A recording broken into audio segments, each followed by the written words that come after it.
Hello everyone and welcome back to another live stream with me, Grizzly K. This is Grizzly True Crime, and we're about to watch a live press conference in an active and ongoing manhunt that we've already gone over together. So they are going to recap it as well. So I'm just going to get to the press conference. If you have questions afterwards, then we can maybe go over the presentation again, or I can try to answer questions, but I think they do a very good job. And part one is very much still available for you. I'll link it in the description box if you want to know about this. But they're obviously going to give us critical information because it's an active and ongoing manhunt in upstate New York. Welcome, everyone. So I'm going to start playing it now. Yes. Everybody ready? Yep. Okay. All right. Good morning, everyone, and welcome to Raybrook. I'm Major Peter Arcady, Troop B Commander for the New York State Police. We're joined here this morning by members of the Cohoes Police Department, the U.S. Marshals, and the Let me boost it for us a little bit more, okay? Hold on one second. I just want to make sure you can hear it nicely, okay? So that should be good. Okay. New York State Forest Rangers.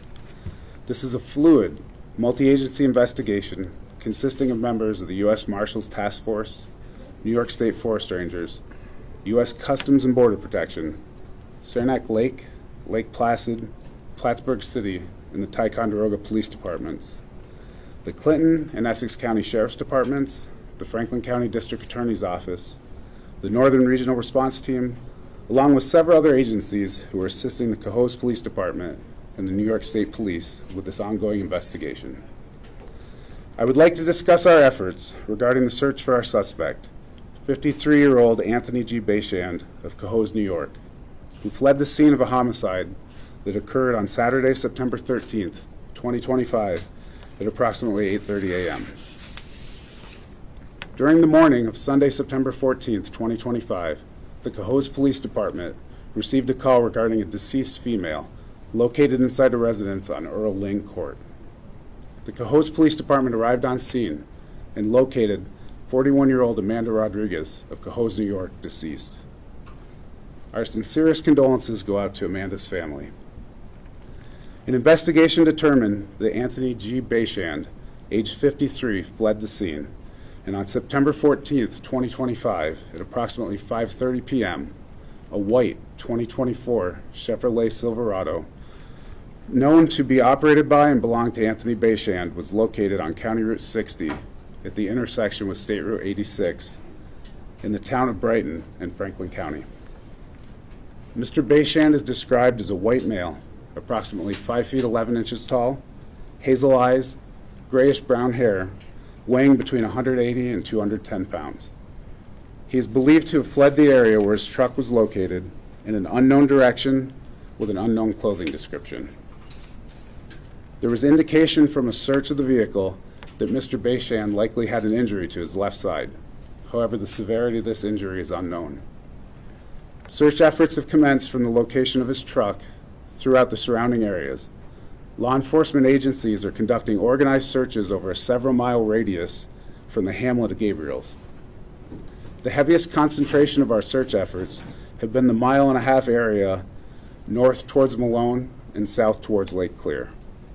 During these searches, various methods have been used to include structure clearing techniques and grid searches to navigate the heavily forested terrain. Our law enforcement partners are utilizing a variety of resources, such as canines, drones, helicopters, and fixed-wing aircraft. We are also using ATVs, UTVs, and officers on foot. So far, we have logged over 600 miles of recorded tracks over an area covering more than 950 acres. Our teams have visited over 240 residences and dwellings in an attempt to conduct interviews and search the areas. The U.S. Marshals and Crime Stoppers are offering a combined $7,500 reward for information leading to the location and arrest of Mr. Bechand. If anyone has seen Mr. Bechand or may have unknowingly given him a ride, we strongly encourage you to come forward. I assure you, there will be no legal consequences. Anyone with information about his whereabouts is urged to contact the New York State Police. We are asking you to share any tips, even if you believe they have already been reported to law enforcement. You can reach us at 518-897-2000. We also ask that those of you hearing this message share it with your family and friends from outside the area. If you have trail cameras, please review the footage, as you may have pertinent information. If you notice anything suspicious, please report it immediately to law enforcement. With hunting season approaching in this area, we want to remind everyone to exercise caution.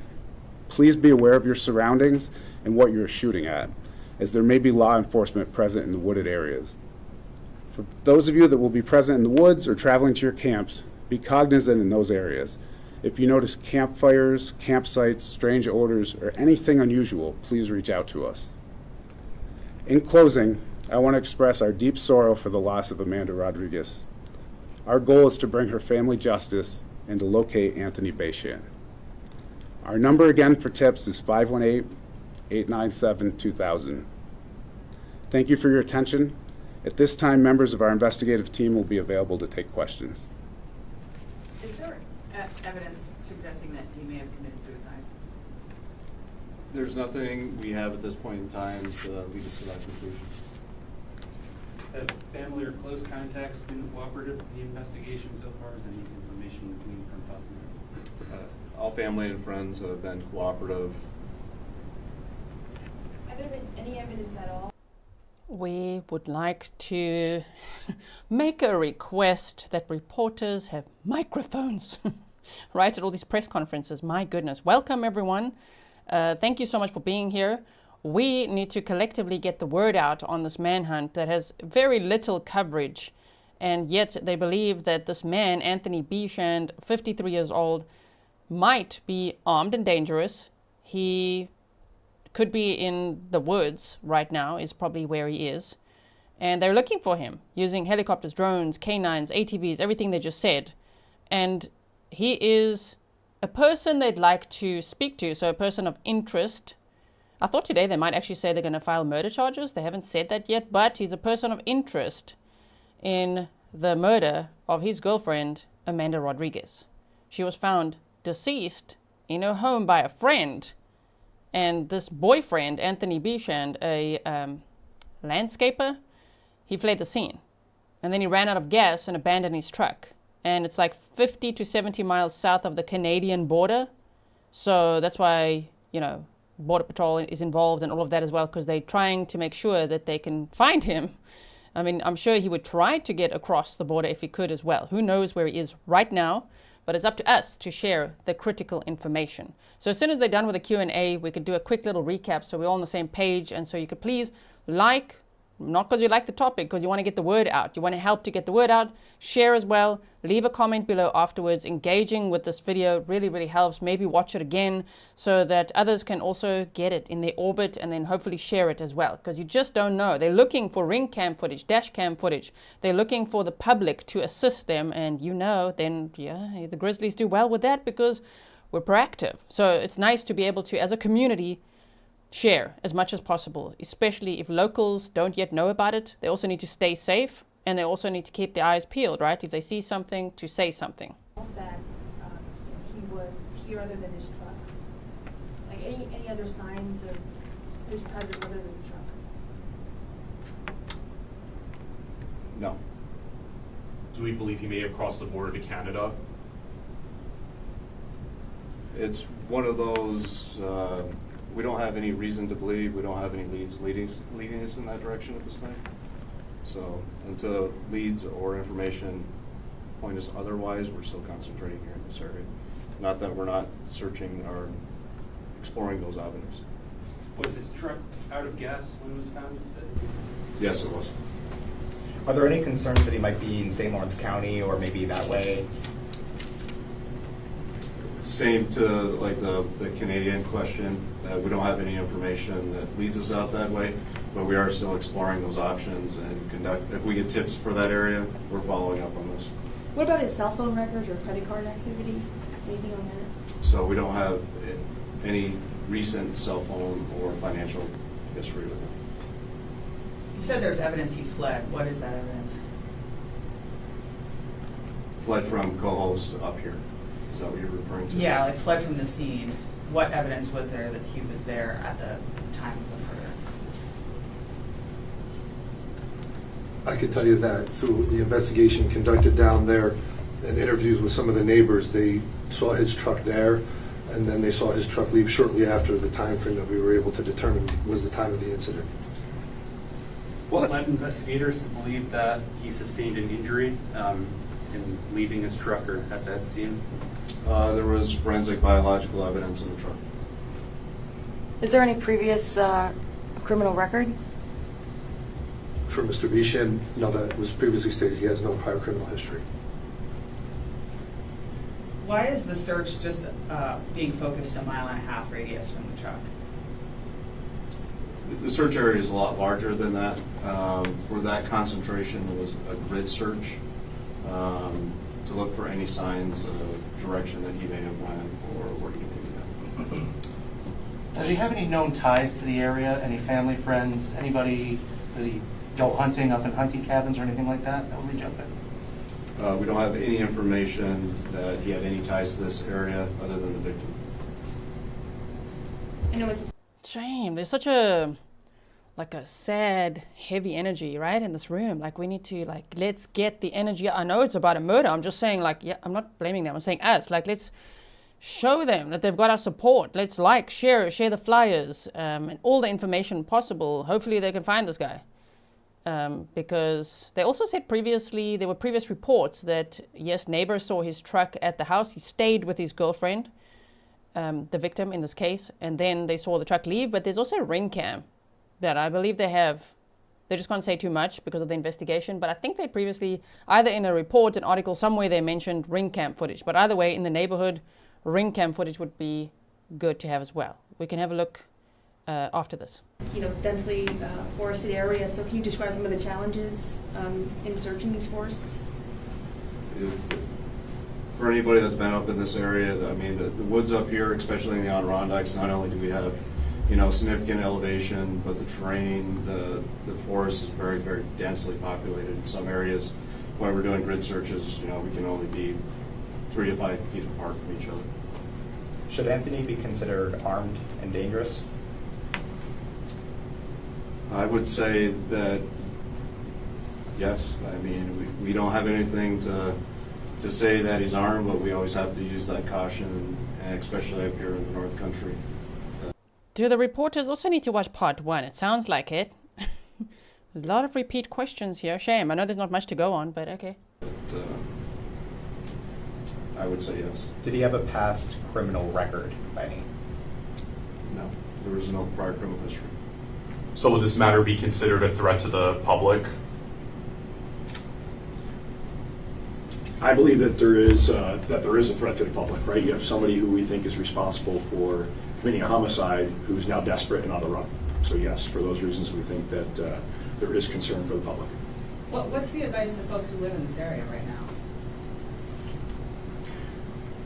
Could you say that again? What's the advice? To folks who live in that area. So I think what's important to emphasize is what we would ask. This is an appeal to the public and those that are here in the area or have camps in the area or residences in the area, seasonal homes in the area, is to check on them and to report any suspicious activity. As the major stated, we would want to make sure that they come forward and share that information with us, because that information may lead us to this, the Bechand. But in terms of just personal safety, like folks going out for a hike alone, folks who live in the area where his truck was found At night? Yeah, what's the message to people who live in the area and who are out and about? Stay alert, be aware. Perhaps don't go places alone, right? Like, make sure that people are aware of where you're going. And let somebody know where you're going so that your family knows, your friends know, and they know what time you're expected to be back. Are you positive that he acted alone in the killing of Amanda Rodriguez and is still alone now? First part, yes, we believe that he was alone. Second part, we don't know if whether he's gotten help in unintentional or intentional help up here in this area. Have folks heard from anyone who saw him here, like by the truck? There is no sightings of him since we know that the truck was here. Do we know when his cell phone was last used? Cell phone activity was last in the area where the truck was left. How far away from the border is the truck? For people who aren't sure of, the topography and how far away from the border, and especially on foot, how long would it take him if he did make a run for it? Do we think? It was around 40 miles, straight as a crow flies, from where the vehicle was located to roughly where the Canadian border is.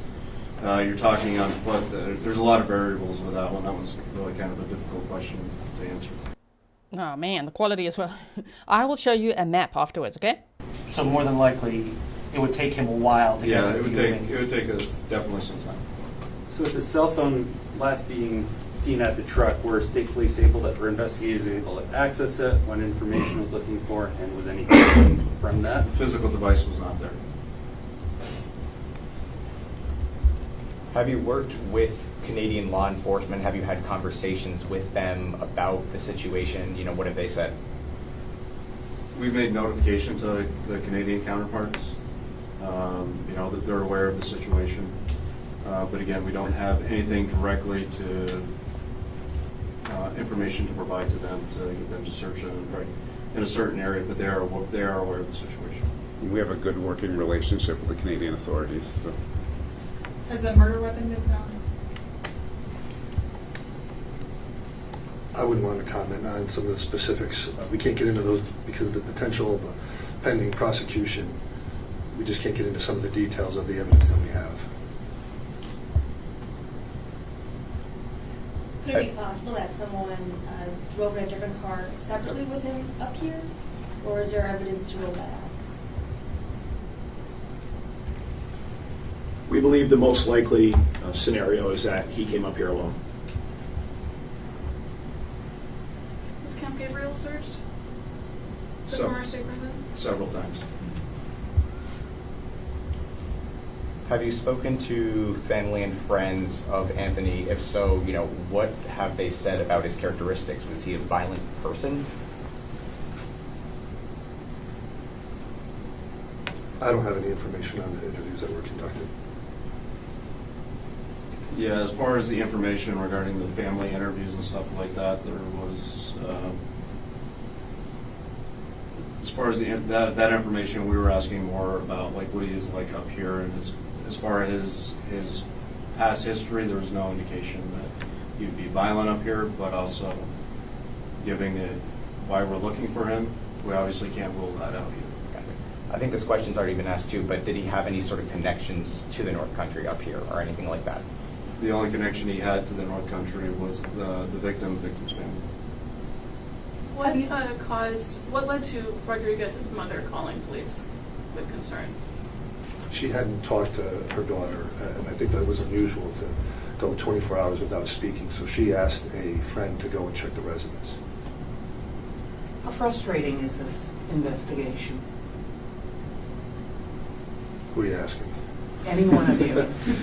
So I don't look at it as frustration. I look at it as like we're facing a difficult task, and we all are working together to embrace that task and get after the problem and locate and capture Bechand. I agree with what he's saying. I think that we all want this to come to a quick resolution, but the level of cooperation and the amount of effort that's put into it, there's no frustration there because this is an amazing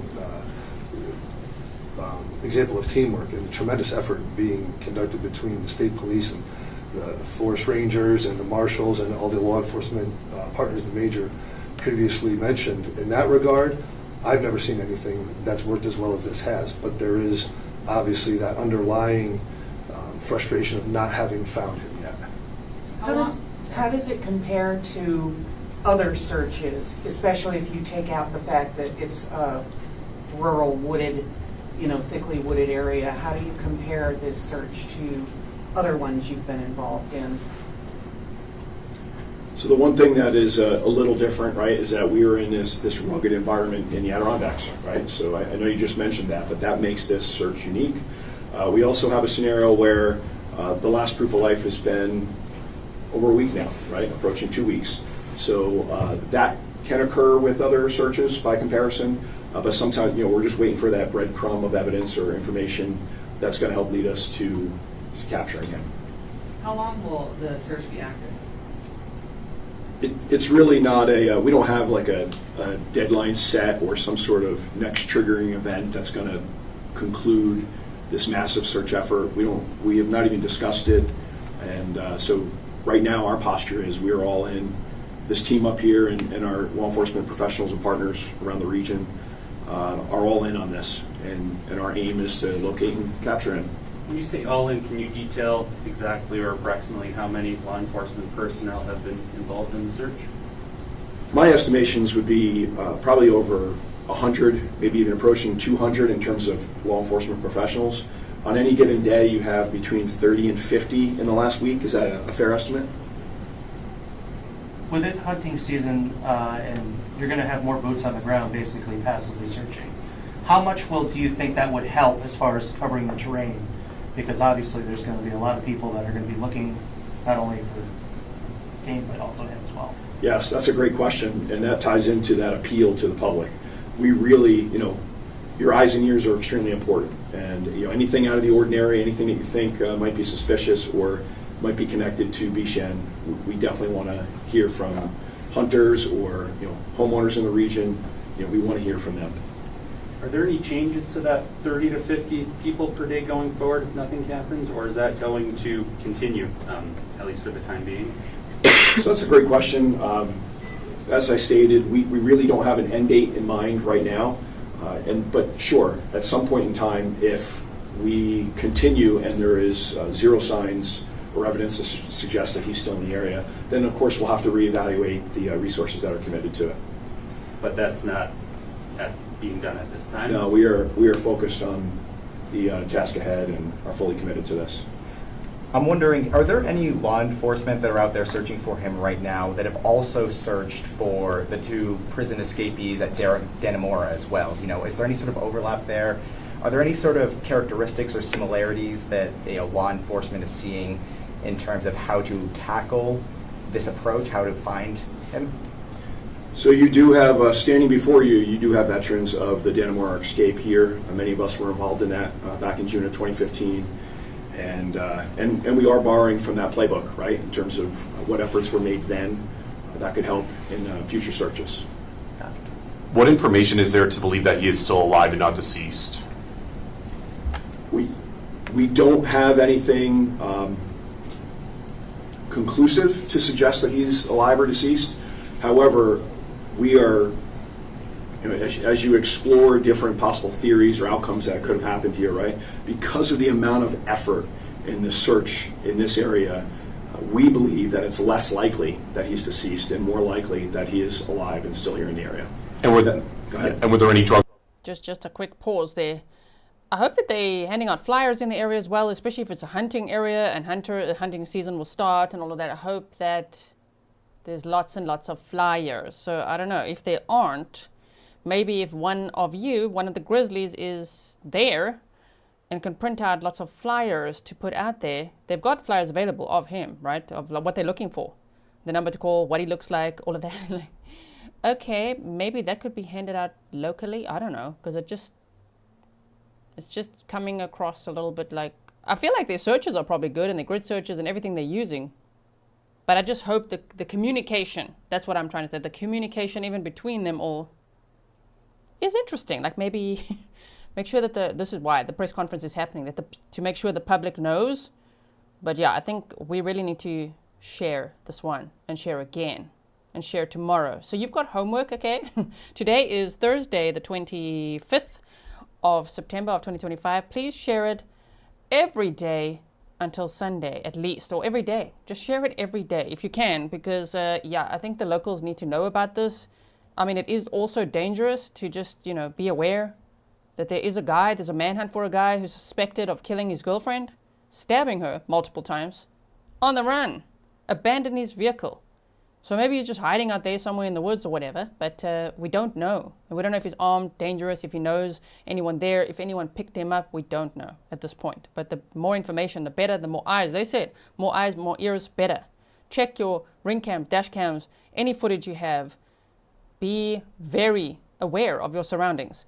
Ali Cat said, I live near this area. There have been so many police out. Well, that's good to hear. You said way more than normal. I had no idea why. I'll be keeping an eye out and tell my boss at work. Thank you so much. And you said, and our security team. That's the spirit. Exactly. Thank you so much for your sticker there. Yeah, tell everyone you know, especially if you know people in that area, make sure you send this to them as well. Was there substances found in the vehicle? No, there wasn't. Does he have a history of drug use? He's never been arrested for it before, so as far as any unknown drug history or anything else, not that I'm completely aware of. He's never been. Going off on the hunting season, it's also leaf peeping season in the area. Are there any concerns that he could have hitched a ride and be well out of the area by now? Yes, that's a viable outcome as well.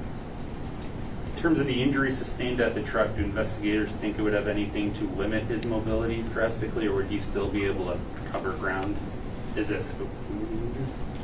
It's too difficult to tell or determine from what was in the truck, just that there was evidence supporting the fact that he may have some type of injury. Blood? Yes. And I assume that you've reached out to local hospitals and there hasn't been anybody turning up with his description. Correct. Are you using? If they say that he may have, there was an indication that he may have had something injured, and the reporter asked, blood isn't. Well, yeah, what else would it be? How else would they know he was injured? What else? I don't know what else to think of. Box of Band-Aids? I don't think so.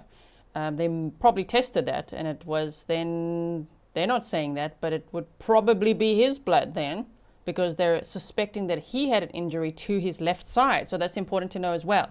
Here's a picture of him, by the way. Thank you to Grizzly Cat for digging up lots of pictures of this guy, because it helps, because they put out like one picture of him so far as well, but it helps to have different pictures. I'll show you the presentation again after, so you can see him with glasses, without glasses, what he looks like, just in general, especially if he is out in the woods and has no resources to even change up his look. I just wish they would also ask, like, what did you find in the car? Were the car keys there? Were the wallet, keys, cell phone, a bag, change of clothes, any shoes, footprints? Which direction did they go? There's so many questions, right? But anyway, the most important is to look out for that man. Did you see the picture? You need to look out for that man in anywhere actually. Local area, yes, which is upstate New York. It's in. The case started in Earl Lynn Court in Cohoes, New York, and he is now near the area of, well, that's where he last was, Paul Smith's College, which is near Malone, New York. So they said Brighton, Franklin, right? We'll look at the map again, but somewhere around there, which is a large radius of area to search, and maybe even crossed over the border into Canada. Who knows? But to look out for him, if you see this man, call the tip line numbers. You can also call 911 and tell them it's about the manhunt for Anthony Bechand. It's like Bechand, I think is how one could say it, but Bechand is kind of how they're saying it here. Cadaver dogs? We've used a bunch of different types of canine assets, everything from bloodhounds to tracking dogs to cadaver dogs to a bunch of different types of canine resources. Have you done a toxicology test on the blood? All the forensic evidence is still at the lab being tested. Is it possible the blood is the victim's and not his? I don't believe so. Have you spoken with any of the victims' family or friends about anything they might help you to lead you to Anthony? They've all been spoke to. There's no direct information because he doesn't have ties to this area. So there's no direct information really that would lead us or point us in a certain direction for this particular search.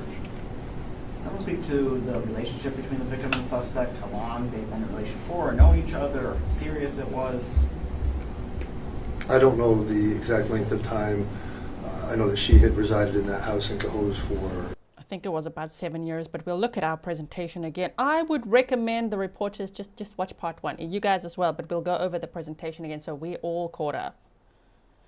But yeah, it was her house, Amanda Rodriguez's house, that she had bought about 10 years prior. 10 years, it appears. I'm not sure how long they were together in that relationship. It was mentioned a possible connection of the victim to the North Country. What is that connection? Family, friends? Victim's family. The victim is from that area, Malone, New York, so it is odd that he headed in that direction, right? But maybe he was just heading straight to Canada. Where specifically? Is it in Malone? Is that? In the Franklin County area, from Malone and, the Malone area. How are they feeling, knowing that he's still out there? I can't answer that. Is it fair to say that no evidence outside of his truck has been found to suggest, or connected to him?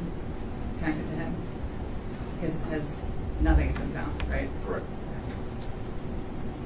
With no new significant updates in this search, what was the goal of today's press conference? Was it to just reassure the public that you guys are continuing to search for him? That's a good question. There's a plea out there for help? Yeah, we want the public to know that we're out there searching as hard as we possibly can, given the weather and the terrain, and that we need their help, and we solicit their help in helping us find him. I mean, with the leaves coming off the trees and more people getting back into the woods, into their camps, we're hoping somebody will see something and say something to us.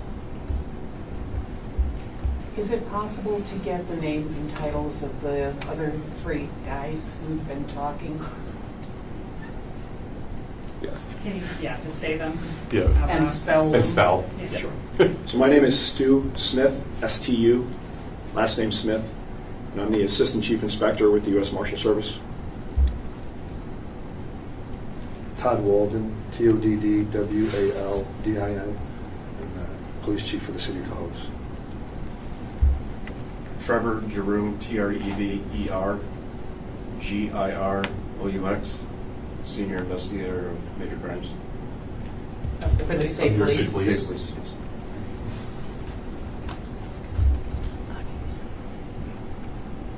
And just so I get this right too, where are we looking today for him right now? I want to make sure I get that part right. Where's the search happening now? So the searches today are concentrating, we're going more out toward the cabin areas, campsites. We're still doing those type of searches today. Due to some of the weather constraints today, we're concentrating on that type of searching. Finding the camps, cabins, campsites, any type of structure like that somebody would try to get out of the weather or anything like that. Is there directionality to that, or just out from where the truck is found in all directions? So, each day, obviously, we have different thoughts, different plans that we're going with. Today we're concentrating both north and to the western areas. Just to go in more detail about why do you believe that he is still alive rather than deceased? I come to that conclusion, and I think Trevor does as well, because of the level of effort, the intensive search effort here in the immediate vicinity of where the truck was. We think it's most probable that if he were to have committed suicide, that it would have been somewhat close to where the truck was, right? And because of that comprehensive search of that region and not discovering his remains, that leads me to believe that he's likely to still be alive. You mentioned that he didn't have any ties up here, that the victim had ties up here, and yet he was making his way up here. Was he going to the victim's family, do we think, or have we explored that, why he was coming up here?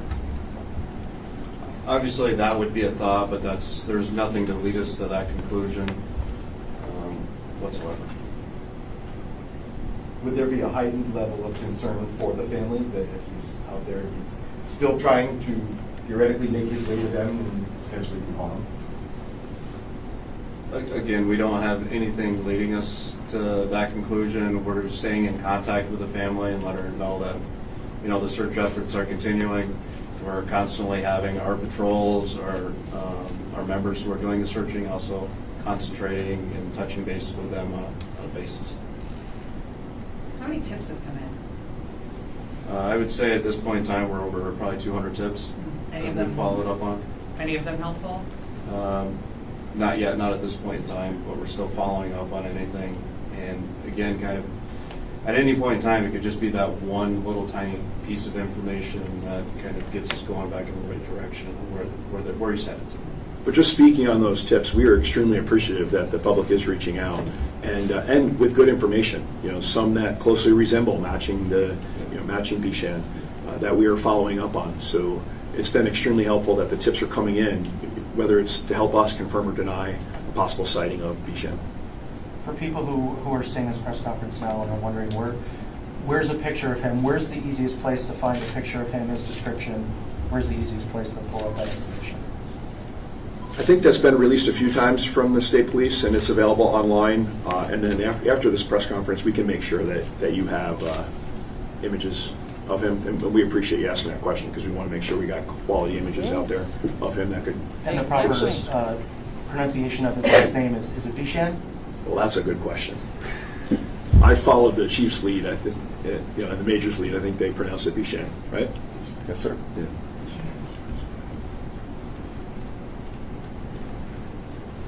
This is a question for Chief Walden.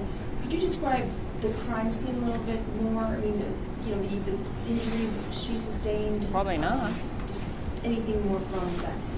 I really can't, beyond what we already released, which was the direct verbiage from the death certificate that we put out to the press. I really can't get into the details of the crime scene. Is he the only suspect? Look at his face.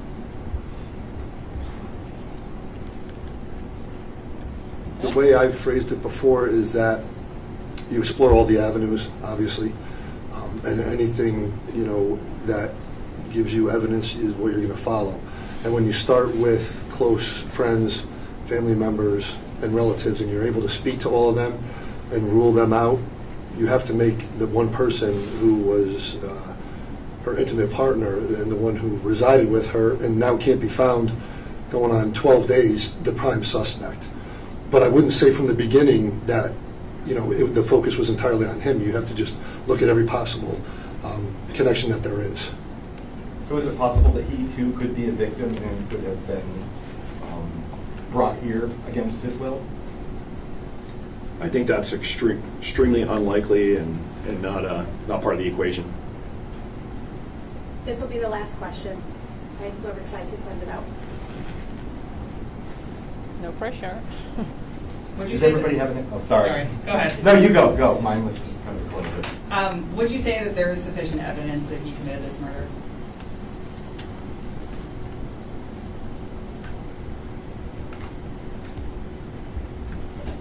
Chief, that's to you. There is a lot of evidence that has been recovered. There's more being recovered every day. A lot of the search warrants take time. A lot of the electronic devices and a lot of phone downloads and other things that you need to put the case together completely. But from what the investigators have found so far, there is a lot of evidence that points to Mr. Bechand, yes. Thank you, everybody. Thank you. Thanks so much for coming. We're going to keep working together as a team until we solve this. Hope so. You can do it. We got your back. I didn't expect it would be me. I'm like, percent. I feel like they need some encouragement, right? My goodness. Okay, so let me quickly show you now. Are you ready? That was a live press conference, okay? So press conference is done. And now what we're going to do is we're going to look at the map, okay? So let's do map time. I'm going to play my original map time just to get the energy up a little bit here. Hold on.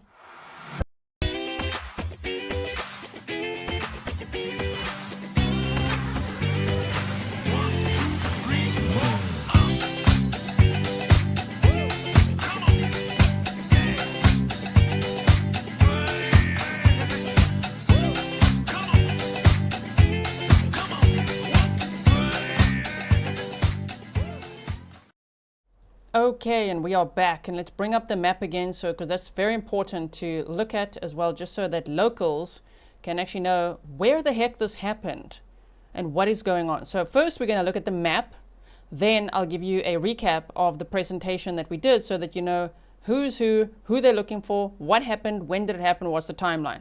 Okay, so this case started in, so it's upstate New York. It started at Earl Lynn Court. I've linked the map, like I put a link to the map that you can just click. It says map and you can click it It's already in the description part of box of part 1, and I'll put it in this description box as well, in case you live around this area and you just want to also just look at the map, you know, just to see where they're searching for him, where this case started, because this is an active manhunt. So just YouTube disclaimer, I am not showing anything I'm not supposed to be showing. It's nothing specific. I'm just showing the areas where the crime started, where a murder occurred, and then also where a manhunt, an active and ongoing manhunt, is happening for a man who is expected to be armed and dangerous. That would be worst case scenario. So everybody must be careful. Check your ring cams, dash cams, trail cams, anything. Keep your eyes peeled. Carry pepper spray, whatever it is, and yeah, tell everyone that you know that lives in upstate New York and maybe even up there in Canada from this area or wherever about it. Share widely. So it started at Earl Lynn Court, and Anthony Bechand lived there with his girlfriend. It was her house. She owned the house, Amanda Rodriguez, and then he fled the area. And her mother had not heard from her for 24 hours, so her mother asked a friend that lives in this area to go check on her, and the poor friend found her stabbed to death. That is so traumatic. That must be so bad, right? So neighbors then, and they previously mentioned something about ring cams, knew that Anthony Bechand left the area shortly after they believe her estimated time of death is. And so left the area 12 days ago. We'll go over the exact timeline in a moment. And he headed north. And he just drove north, it seems, until he ran out of gas. And then he ditched his car. And now they don't know where he is. They do not know what he was last seen wearing. So that's also interesting. There's no like last seen footage of him or what he was wearing or anything, but he headed all the way north. Okay. They also said they're searching this Ray Brook area. That was in the previous press conference. They are searching this area. So you can see it is a large scale search from Ray Brook, and then here's, let's just go here, Malone, New York. And here's the Paul Smith's College. So between Ray Brook and Paul Smith's College is pretty much the most concentrated search area, I would say, based on everything I've heard them say. His vehicle was abandoned near Paul Smith's College. So as you can see here, right? So if you're local, you'll probably recognize these places.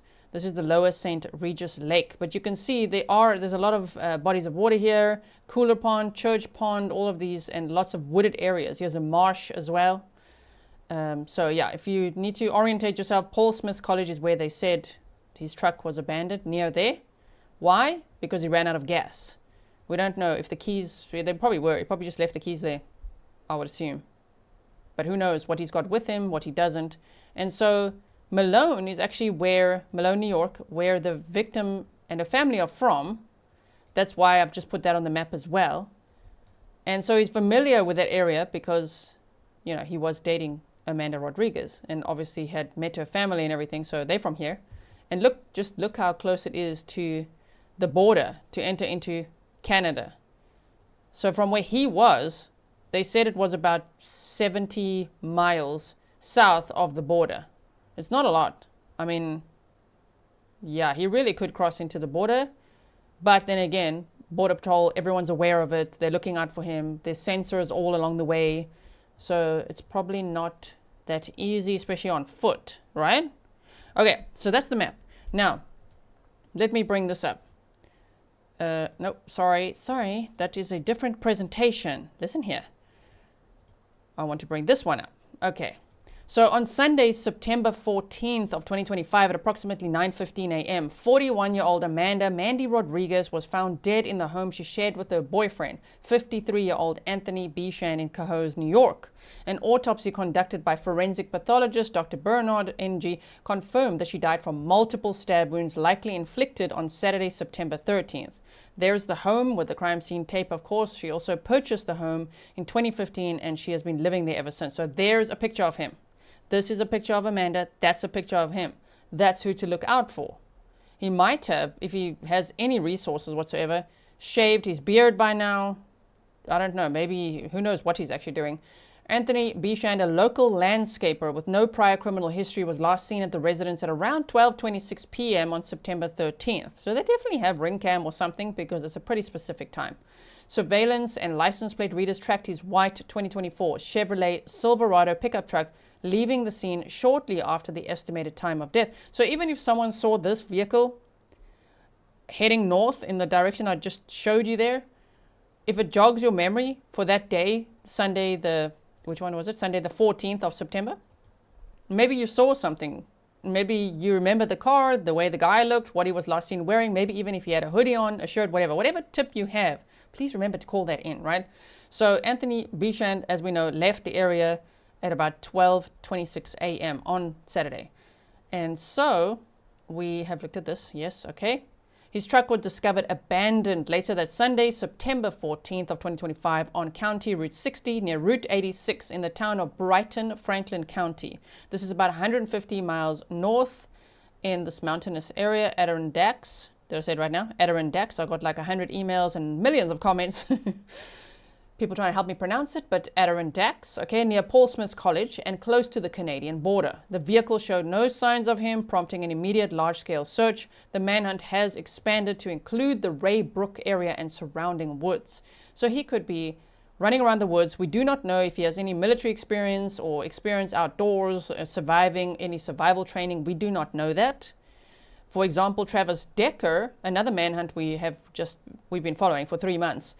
They believe that his remains were found. They're waiting for proper DNA confirmation, but the U.S. Marshals has declared Travis Decker deceased. And so the thing is, after 3 months, they found his remains, and he had a lot of survival training. So imagine this guy, if he has no survival training, that's got to be rough to be out there on your own, on foot, in the woods, and probably injured on the left-hand side. New York State Police leading with helicopters, drones, bloodhounds, Cohoes Police Department, all of these agencies you just saw, the U.S. Customs Border Protection, they are monitoring the border, sensors for potential crossings, and local federal partners are involved in the manhunt. The challenges obviously are the area, the terrain, the woods. No one's seen him. No one saw him near the vehicle when he abandoned it or anything like that. And now more challenges that they revealed in today's press conference would be, it's now almost hunting season. So yes, while there's more eyes and ears, the message needs to get out to those eyes and ears. If there's going to be hunters out there, well, if he's deceased, they're going to find him, right? Hunters will find. And so, or if they have dogs with them or anything like that. Either way, more eyes and ears is great. Hunters in the area, great, okay? But they need to know. So please make sure you share, especially what if you know a hunter who lives around that area? Then could you please send this to them so that they know, and then they could tell their friends. Okay, so the authorities said do not approach him, report any sightings of him immediately. So there's another picture of him that you can see. Barbara Jean says Adirondacks. Thank you. That's just how I say it as well. See, now we're going to get the pronunciation. It's okay. It's okay. Should I give you a South African word to try? I can get one word wrong, right? Here and there. Okay, so Anthony Tony G. Bechand is a white male, approximately 5'11", 180 pounds, with brown hair and hazel eyes. Unknown what he was last wearing, but he may be in outdoor gear suitable for this area. As a landscaper, he's familiar with rural areas. Okay. Here's the numbers to call. If you don't remember them or can't find them or whatever it is, it's always in the description box. It's always on screen here, but you can also just call 911 and say, I'm calling about the manhunt for Anthony Bechand or the manhunt happening in upstate New York. I think I've seen the guy, or whatever it is. Do that. And yeah, Amanda Rodriguez, we've gone over a lot about her in part 1, so please do go check that out. I don't want to make this episode too long because I want to make sure that people will watch it, especially if they're new to the case. Please go, I don't mean any disrespect to her, please go watch part 1 because we went over where she was born and where she's from, which is the Malone area and all of that, right? Shame, man. This is absolutely heartbreaking. I really hope that they will catch him, that there will be justice for Amanda. And yeah, we know very little about what happened, what could have triggered it, any of that. We don't know anything. We just know that she died from multiple stab wounds in her home. My goodness. So, and that a friend found her because her mom was very worried about her. So that's what we have for now. I will keep you posted. Make sure you check out my YouTube shorts and my community posts. And if you can, please follow me, for example, on X. My handle is @TrueCrimeGizzler because it's a great way. There's lots of Grizzlies on there. Thank you all for being there, the ones that are there, because you help me share. repeatedly, all these flyers in all these cases that we cover as well, which really helps to just build a momentum a little bit. So let's hope that when we meet again, I do like saying this, sometimes it happens, right? I hope that when we meet again that they've caught him or found him and that there will be answers and that all their forensic test results and everything comes back and that they have lots of evidence if they want to then file charges, prosecute, all of that, because it seems like that's still, in the works. Because I was expecting today that they're going to say, we haven't found him yet, but we are going to pursue murder charges when we do catch him. But they didn't say that, so we're still waiting, right? Nancy said, I am new to this case and missed part 1. I'm so behind. We'll catch up, G. I hope you will. You've got homework, and please make sure, if you're going to do that homework, watch it soon, because I have another video coming out for you later today in the Celeste Rivas case. So there's lots of content coming out all the time. Okay, so make sure you do your homework, keep up, do your thing, so you can watch that one as well. All right, everyone. Thank you so much. I really appreciate you all being here with me. If you haven't yet checked if your like button works, let's see. Yeah, not all of you have. Check if your like button works, or like, share, and leave some comments below, because it definitely helps to tell YouTube, oh, people are engaging with this, they like this, let more people see this, and that's what we want, right? In case it reaches more locals. Thank you, mods. Thank you, everyone. I will see you again very soon. In the meantime, stay safe.